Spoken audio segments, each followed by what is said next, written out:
Yaa nama bara kanaa, yaa nama yeroo ammaa, isa garaan summiidhaa, isa arrabni dammaa, akka iskaayi saamunaa dubbii miicee addeessaa, adii gurraacha godhee soba dhugaa fakkeessa. Nama wallaalaa godhee beekaa ta'uu barbaada, abjuun gamoo ijaaree arrabaan bishaan waada. Fuula keessa yoo laalan nama gaarii fakkaata, afaaniin si sossobaa summii garaatti baata. Akka saree maraattee bakka hundaa caraana, fayyaa sirraa fudhatee summiidhaan si waraana.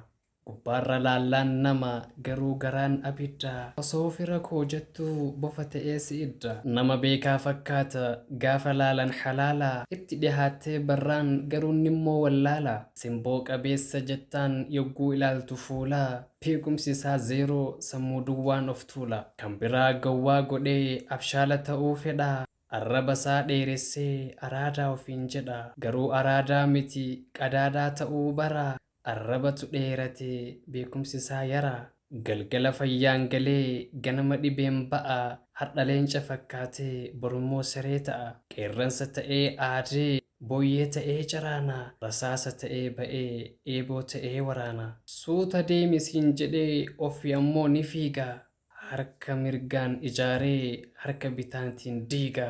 Har'a qajeelaa ta'ee borummoo micciirama, ejjennoo tokkoon qabu yoo torba jijjiirama.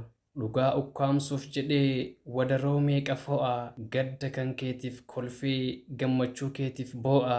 Yaa nama garaa bukoo, yaa nama garaa udaanii, yeroof qallatti malee bari hin cittu dhugaanii. Kan darbee fi kan dhufu kan garasiif garanaa, sila simameen dhumu waa'een nama baranaa. Anoo si taajjabeera kan biraas akkasuma, asiif achi utaaltiif hin milkooftu tasuma.